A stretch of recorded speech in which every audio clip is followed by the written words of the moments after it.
Jack Solomon's OBE. I'm writing a book at the minute on Monic Prager, aka Mickey Duff. Now, people know, obviously, Mickey Duff was a Polish Jew immigrant, settled in the East End. Obviously, went on to, in my opinion, be the most influential figure British boxing's ever seen. But this guy before him, this was just back in them days. Obviously, Mickey Duff was Jewish from the East End, and there was Harry Levine, if you like, who was probably, well, generation before Mickey Duff. Duff got on very well with, but the other guy who is in the pictures was Jack Solomons, who was another East End Jewish immigrant, if you like. Now, Jack Solomons. So anyone's seen Peaky Blinders? That character obviously is fictional, but that's based on Alfie Solomons. Yes, it's the same era, and I think was a distant relation. But Jack Solomons was he was the main guy, if you like. So Mickey Duff said, I kind of did to Jack Solomons what what Frank Warren did to me.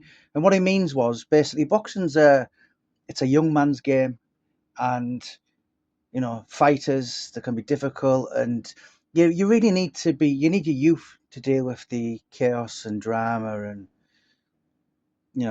some boxers who are particularly hard work. But Jack Solomon was the main guy. So he was born 1900, I think, and so he died 79 in 1979. So he kind of really successfully operated, the 30s, the 40s. So his main kind of shows, he was the guy behind Henry Cooper against Ali in 63, I think it was Cassius Clay then, wasn't he? But no, sorry, that was after. But he was the guy who put that on.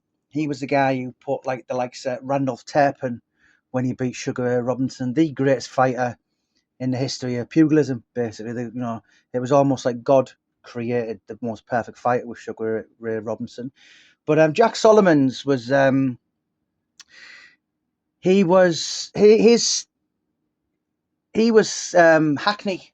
But obviously, when the bombings, the World War II, he basically set up in Soho. Now, I'm going to be in London in a couple of weeks. So there's a place in Soho, which is the West End, and it's called Jack Solomon's Club, is it? So it's a bit like a gentleman's club. But it's actually built on the premises, which actually was Jack Solomon's HQ. Now, Ronnie and Reggie Cray, they weren't the best boxers in the world. Anyone who kind of knows boxing, they were pretty average, really. Reggie obviously was much better than Ronnie, but their shows, in like 1951, they fought on like Jack Solomon's shows. So, very much today, like Frank Warren is and Eddie Hearn, Jack Solomons was the man. Didn't particularly like Mickey Duff. I spoke to someone the other week, a relation of Mickey Duff's, and he was telling me about a meeting, and he actually just come out with, I don't like Mickey Duff. So he died in 79, and I can't see anyone being as influential or as great as Mickey Duff. But this guy, it's many different generations ago, several different eras ago. But if there was one, Jack Solomons was the man. Let us know your thoughts. Let us know your comments below. Guy who, very, as I said, instrumental, always oozed class, very well dressed, always carried a fresh carnation on his suit. And, grew up in Petticoat Lane, that's just as cockney as it comes.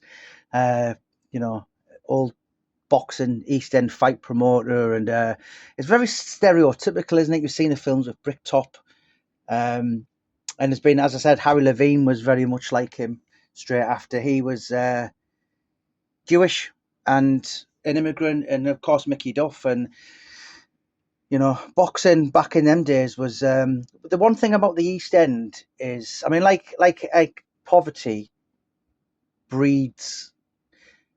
Like the East End was a place of poverty. Let's get it right. And places of poverty like the East End, and your Mile End, your Stepneys, your Whitechapels, they'll always breed tough people, and that is why there's always been a prolific production line of fantastic, superior fighters from the East End.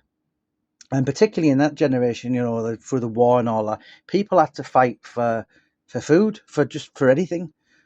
And that's why there's always been so many incredible fighters that have came out of the East End. And I'm not saying East London. And when I say the East End, I'm talking about E1, E2, E3, and E14.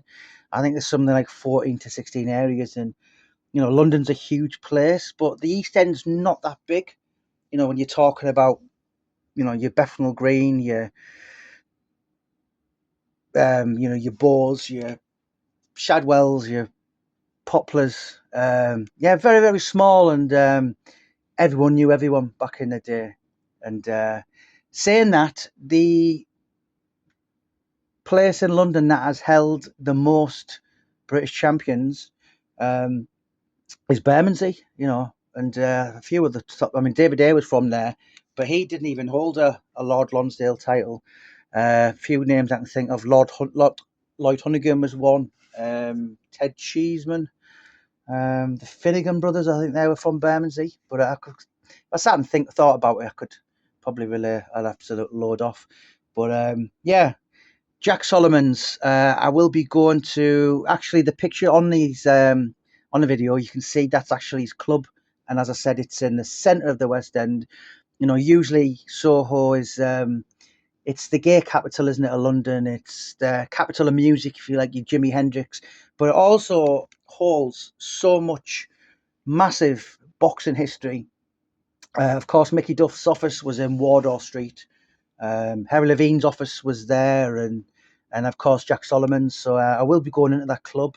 And yeah, Jack Solomon's, but died 1979, so wasn't even in my lifetime. But I've read so much about that guy, and that was when boxing was boxing, wasn't it? And yeah, just so many that back in them days, winning a British title was probably the equivalent of winning a European title today. And everyone in London they did boxing in schools, and everyone was a boxer basically.